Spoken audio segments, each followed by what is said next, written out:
Citizens' Advice, The Making of a Documentary, Episode 4.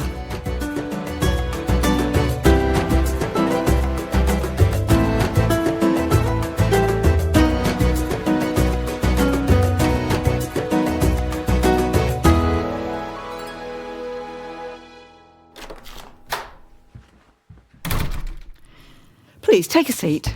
I can't sit for 1 more minute. I have been sat out there. If I sit for... Sit down, please. All this sitting. Have you been to the Citizens Advice Bureau before? I have not. OK, so how can we help? You? Yes. You can help. I believe you can. But first you must let go. You must embrace more than the citizen. Sorry? You really think we are the only species I sail on this ship, floating in the time? Go on. You call it a citizenship, and you think you are on some sort of ark on your own, domesticated by the machines, on this slave ship, a slave to your regions. I'm all ears, Mr. Greasy. Human beings, us, we are the most domesticated animal because we did it to ourselves. Oh, yes. They talk about the dignity of the ring. Do they? Yes. The dignity of the ring, right? The ring where manhood is put to the test. I'm sorry to interrupt you. Please don't. Let me ask you a question, and you must answer without inhibition. Oh, go on then. Which would you kill, if you has to, a bull or a cow? A bull? Of course. I could not expect any more, even from someone like yourselves. I wish to engage the help of your organization whose heart is brimming over with warm milk. May I ask you... You go ahead. The bull, the man, is like the Jew in Shakespeare. A cut, we bleed. Our blood, your blood, the same. I hope so. The blood doning would be complicated. We must challenge the bloody ritual slaughter of the man, ritual slaughter of the bull. We must put their cojones to the test. Sorry, I'm not sure I'm following you here. Are you concerned with a particular animal's health? We test their cojones. I have seen this cow in this farm, in the countryside. She is the most finest, fairest Frisian cow you have ever laid your eyes upon. What I am suggesting is we, through your fine organization, take this cow to the European court. We bring her in front of the court and demand her right to ring entry. Oh, you want to take a cow before the European court? Exactly. We shout, discrimination, discrimination. She must be allowed entrance in the ring. Equality before the law. The CAB doesn't campaign on... Well, there is social policy, please, but this... Let me finish. I infuse you. You can't infuse me. What? Nothing. Go ahead. So, here is Daisy. It's traditional here, I know. She's English after all. So here is Daisy in the courtroom, demanding her rights, demanding equality. There will be nothing they can do. They will have to allow her in the ring. So picture this, The world's press will be there, the telescopic lens galore, the burning Andalusian sun beating down on the bloodthirsty crowd. Out comes our most beautiful, beautiful Daisy. A little rouge, lots of mascara, showing her lashes, a pinch of lipstick. Maybe a little scarf to match her rouge. The bloodthirsty crowd baying for blood. There stands the matador, with his padded shoulders and his padded colons, and his strut arrogant, facing our Daisy, his sword gleaming, her lashes flickering, with those big belled eyes. Oh, he will break down. He will not be able to kill the cow, our Daisy, and victory will be the bull's. Maybe it's an animal rights organization you need. We will have saved the bulls. They will not be able to kill the bull if they are not willing to kill the cow. Straight up discrimination. No, yes. Well, Mr. Greasy. Raoul, please, Raoul. Well, Raoul, I will get some information about animal rights organizations that might be more appropriate for this type of, I won't be long. So, yes, Amy.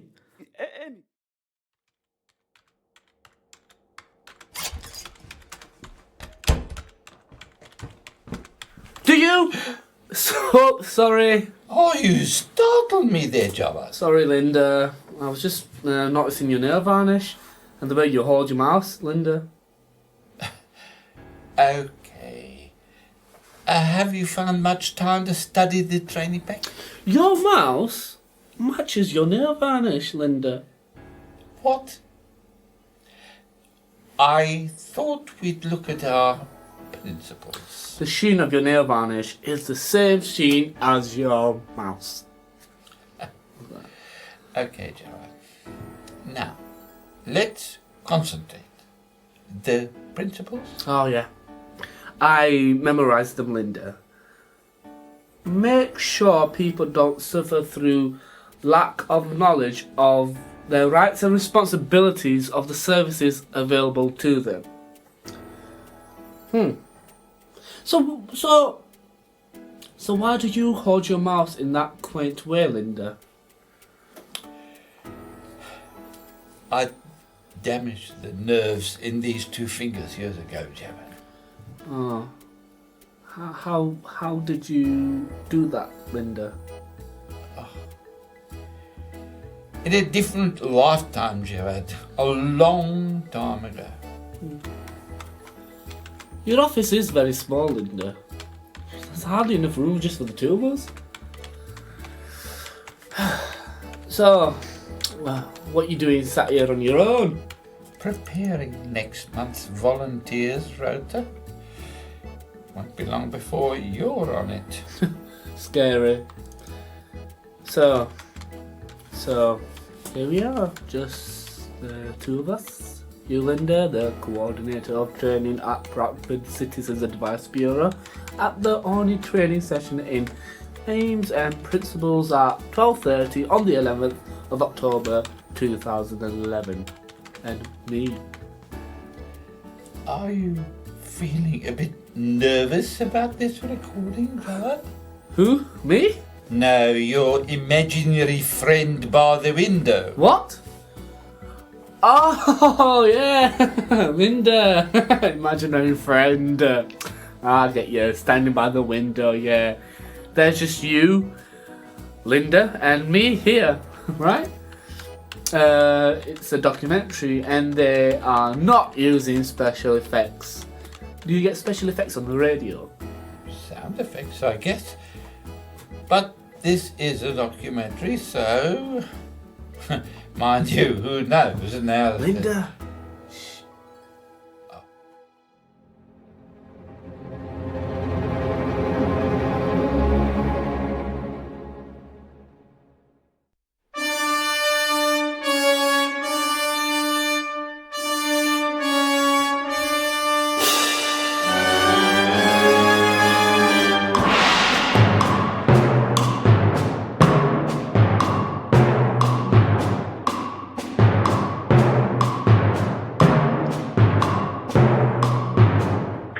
Waiting.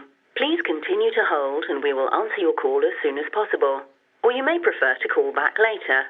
Our opening times are from 8 a.m. to 6 p.m, Monday to Friday.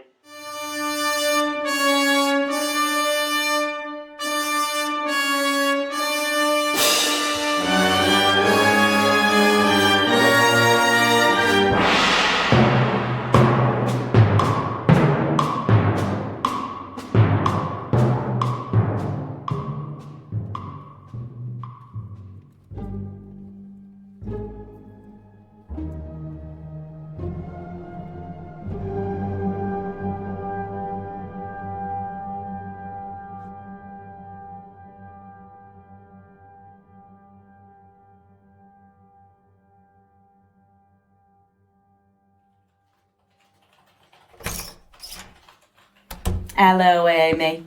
Take a pew. I've an interesting one here, Stella. Not really something we can do much about. Fire away. That client wants us to help him stop bullfighting. What? That's a rather dangerous compulsion. Has he got a licence? No. I see. So that's why he wants to stop, I guess. No, the client doesn't fight bulls. He doesn't fight bulls, but he wants us to help him stop. Oh, I see. He has a compulsion, but he hasn't gone over to Spain and actually got in the ring yet. No, the client doesn't have a compulsion to fight bulls. Then why does he want our help to stop fighting bulls? No, he wants to stop bullfighting. Fighting bulls, bullfighting. Huh? Both seem as dangerous as each other. As equally compulsive if you're that way inclined, I imagine. No, the client wants to cease bullfighting. To stop bullfighting. Is there a Matadoraholics Anonymous, I wonder? Hold on. The client wants to put an end... To stop anyone from... To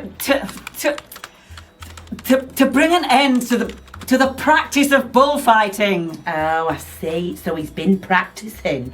And now he wants to go over No, Stella, please. He's not practising anything. He's practising his English, maybe. But he's not practising bullfighting because he just wants bullfighting to stop. He wants to stop other people bullfighting. If he, well, what has the people fighting bulls got to do with his compulsion to... Stella, he wants to put an end to everyone fighting bulls. Including himself? I don't think he does fight bulls. What's this compulsion he's got then? It's a compulsion to stop. To put an end to bullfighting, my dear. Oh, I'm with you. Why didn't you say? Animals. Animal rights, World Society for the Protection of Animals, or League Against Cruel Sports. There is a local branch. You'll find them in the local file. Thank you, Stella.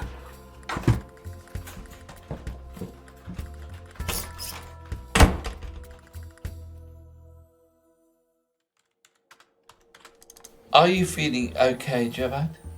I know things have been hectic in your life lately. Have you found much time to study the training pack? I was scratching my head over some of the aims and principles.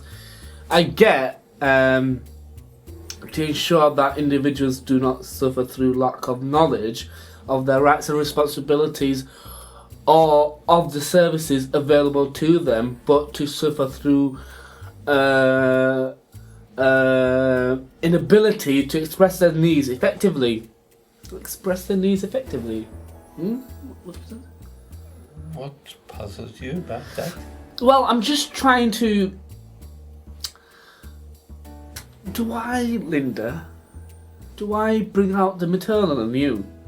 What? Do you look at me sometimes like when I'm struggling with tax credit calcs or my... And do you feel like you want to hold me to your bosom and nurture me as if I were your son? Javad? Oh, sorry, didn't mean to. Sorry. But I'm sure you would make a great mother. Okay, Javad. What were you saying about people not being able to express their needs? Well, everyone, even my little sisters, know how to do that. Oh? Have you got any money? Give me some money now. Lend me some money now. Go on, Javad, lend me some money. Go on. A lot of our clients, their needs aren't met through having money, as they haven't got the money to meet all their needs. So why don't we advise people to take that money off those people who have got too much money just for themselves? That would stop people suffering. Oh, Javad, we can't advise clients to break the law. I know people suffer regardless of knowing their rights, and rights do not cover some of the essentials of life at the moment. Well, Javad, the Citizens Advice Bureau will. To me, Javad, and this is just my personal feelings, Javad, alright? Sure.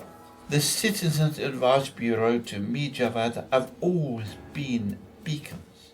In every town and city there is one. They are places that people come to and don't just get helped out, but gain strength.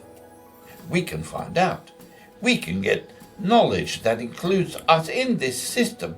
We can make a stand and resist, even if that resistance is only against their employer trying illegally to cut their hours, or the landlord trying to keep their deposit, or the company trying to refuse a refund, or excessive bank charges, etc., etc. These may be only small, but they are oppressions we help people resist against. Compared to the grand political ideas of democratic redistribution and human liberation, they may seem small fry, Javad. But I always remember, I was watching Schindler's List. That changed my life, actually. Have you seen that film? No? I could lend you the DVD. Whoever saves one life saves the world entire. That's what someone says at the end. Every part of every life is valuable. Every one and every part. Oh, sorry. Oh, I shouldn't really talk to you like this. Sorry.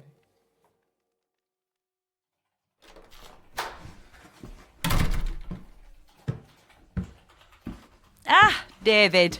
Are you okay? David? Well, there's a slight problem. Maybe we shouldn't discuss it here. Oh. Well, look, we've been looking at citizenship within Israel, where our client's from. We're finding it difficult to avoid... Avoid? Well, you know, Have you asked the client then? Which? No, of course not. Oh, good. Yes, of course. It'll be a good exercise for Javad to work on a case where no assumptions are made. And the context is explored to prepare for looking at options with the client. Yes, essential basic training. So go right ahead. Citizenship. Paul? My clients. One of the primary laws that defines citizenship in Israel is the Law of Return 1950. Now, this is a beauty. The hankies are in the drawer by the debt packs, Paul. Oh, thanks. I hate it when they cry. The thing is, this law creates a hierarchy of citizenship in Israel, which is actually based on... A hierarchy, indeed. Yeah? Phew. Can you imagine that here? Imagine if you're unmentionable affected whether you could be a citizen of this country. And if you were a citizen, your unmentionable affected your rights. We'd have to have 2 different waiting rooms in... Shall I continue? Of course. If this is relevant to your client's house being demolished.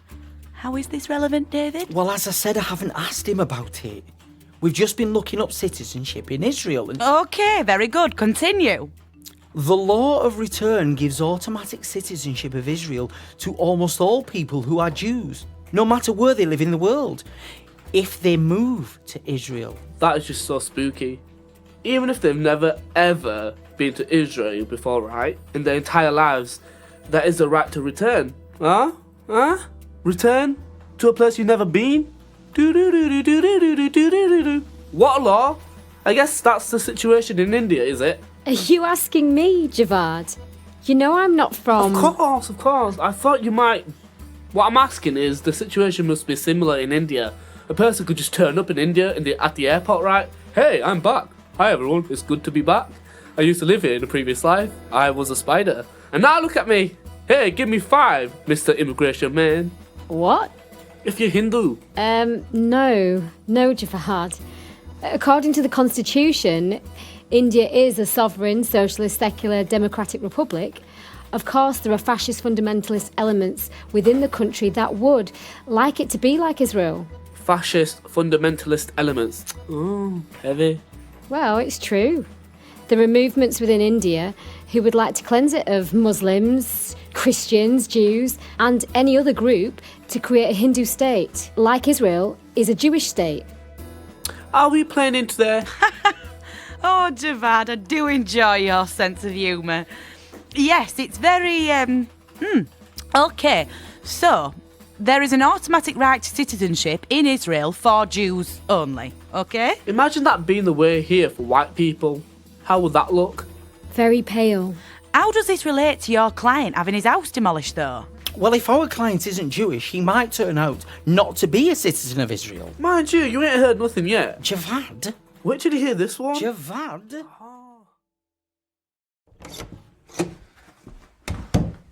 Sorry to have kept you waiting. Do you know how many years I worked for the Provi? No, of course you don't. I haven't told you. I never have. I was never a clock watcher. No, not me. Not in my day, no. I'd just get my head down, press my shoulder against that grindstone, and the next minute I'd get a tap on the shoulder. Hey, Anna, it's time. Time to go home. Have you got the last statement from the card? Last, there's only one statement. OK, may I see it? Thank you. Right. The only deductions I can see here are 3 payments to Whitworth Jewellers. Are these the payments for the clock, I assume? OK, they're £2,546 9 Yes. They fit the dates you... Right. Hold on. I'd only had the card for about 6 months. And this was the only statement you received during that time? Yes. Have you changed address during this time? No, I haven't. Sorry? But you said you'd purchased something on your anniversary.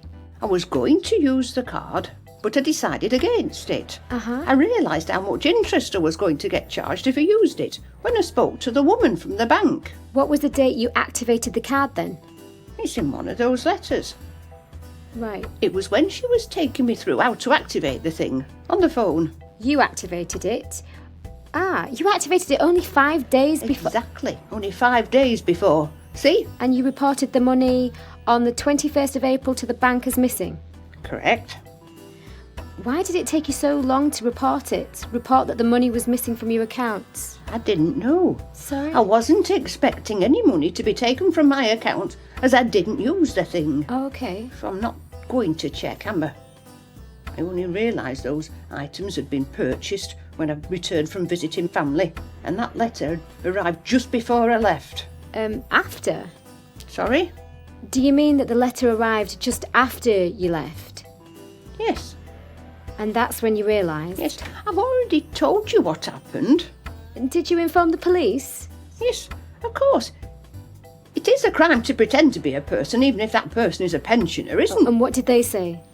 Oh, they weren't interested. No, she just looked at me with a Wagner hairstyle and piglet eyes, wondering when I was going to go back where I belong. Oh, you're retired, Mrs. Patel. Haven't you got family back home? Home? Really? No. It was on the tip of her tongue, though. Wow. Don't get me wrong. I'm a great supporter of our constabulary. It keeps down the recruitment numbers of the BMP. Oh, yes. So, anyway, how can this bank treat me like a criminal, having a verdict without evidence, and making me have to pay back what has been stolen from me as if I stole it myself? I'm guilty before being proven innocent or guilty. Do you mean innocent until proven guilty? No, the other way round. Guilty until proven innocent? Exactly. Fiscal fascism. Can you take out insurance against fascism?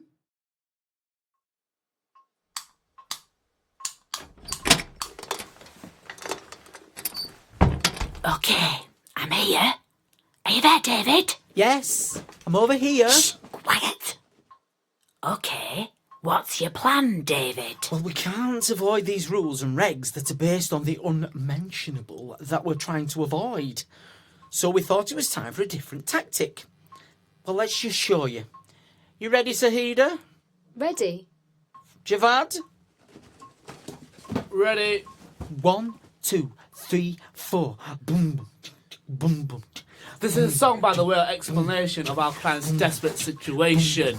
Homeless. Homeless? A 19th century colonial aspiration culminated in this legislation, the absurdity property law, passed in Israel in 1950, confiscated the land that fleeing Arab Palestinians had abandoned. Homeless. Hard-armed Zionist militia had this exodus in hand. Arab Palestinians fled across the fertile land. The absentee property law passed in Israel in 1950. It was a clear-cut ethnic cleansing operation, a precursor to this law of confiscation. Homeless. It was a legal basis in the forming of this nation. Well, I suppose it's a bit of an obvious question, David, but why have you written a song? good question. Yes, good question. Well, let me ask you a question, Stella. What do you never ever find in a documentary? Cartoons? Ah, good one. As well as that. Oh, I see. You see, I told you she'd get it. So you think if you present this information in song, then they will have to edit it out? And so avoid playing into their, There are 3 holes here I can see. Oh? Your client still lives in Israel, yeah? Yeah. And did not flee across the fertile land. Possibly not. And so his home was not abandoned. No. True, there is more to the absentee property law of 1950, but we're finding it hard to find the lyrics that scan with present absentee, which is what he might turn out to be. Oh, no, see, that rhymes. And what is a present absentee when they're at home then? Well, the absentee property law of 19... Sorry. Present absentees are people who remain within the borders of what became Israel, but were not present in their homes, land or businesses. I mean, basically they fled from the armed Zionist militia and subsequently the Israeli army, but remained in what became the borders of Israel. They became citizens, but the state then confiscated the land and other properties if they weren't Jewish, that is. Or rather, in this case, the client's parents' land. I mean, he will have inherited the classification. A citizen? Maybe. He could be a citizen, but a second-class one. A bit like women are in the country where my mother comes from. David. Well, nice try. I like the idea. I'll give you that. But it's a bit on the fucking ridiculous side. That won't stop them broadcasting it. When was the last time you watched television, David? Documentaries have changed somewhat since the Potter's Wheel. Don't you just love forms and bills? Now, let's have a look. Do you know how many years I worked for the Provi? No, of course you don't. I haven't told you. I never have. I was never a clock watcher. No, not me. Not in my day, no. I'd just get my head down, press my shoulder against that grindstone, and the next minute I'd get a tap on the shoulder. Hey, Anna, it's time. Time to go home. This looks like the last statement you received. Last? There's only one statement. Oh, OK. How long have you had the card for, Mrs. Patel? I'd only had the card for about 6 months. You had the card for 6 months and you only received one statement? Yes.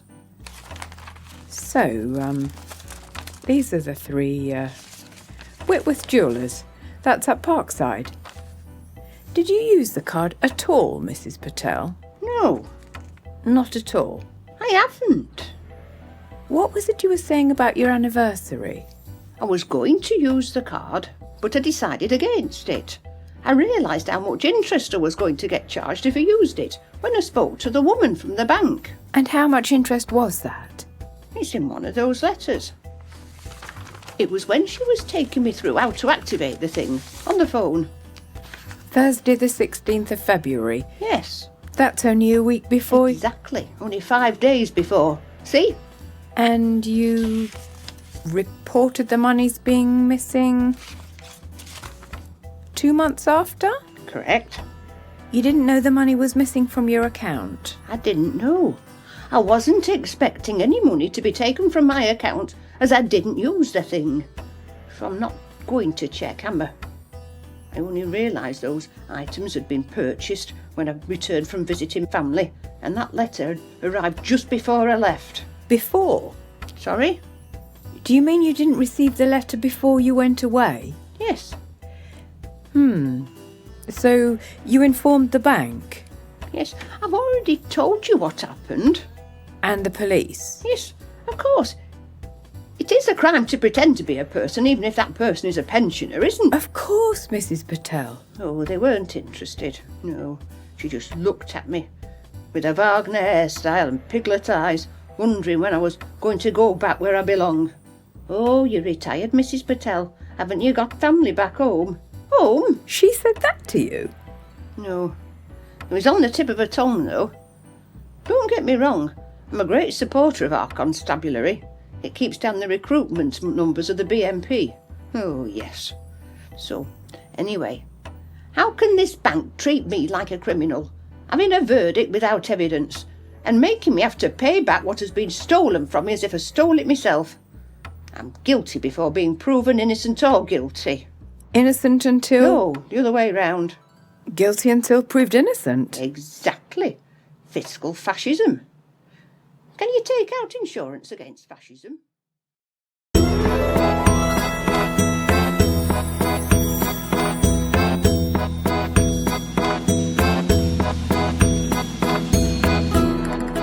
Amy, played by Libby Wattis. Linda and Clients, played by Steve Arloff. Javad, played by Sadiq Akbar. Stella and Mabe, played by Eleanor Oxbury-Breakwell. David, played by David Peel. Zahida, played by Mez Valeria. Mrs. Patel, played by Alison Marks. Abby and Clients, played by Sue Arloff. Written by Jeff Find. Foley, sound design and mixing, Samuel Stocks and Beach Pilkington. Editing, Samuel Stocks. Original music by Athol Ransom. Thanks to Tim Peck. Waiting music, Shostakovich's Hamlet, Opus 116. Special thanks to Professor Uri Davis for support and advice. Special thanks to Mill Pond Studios, Hegdon Bridge.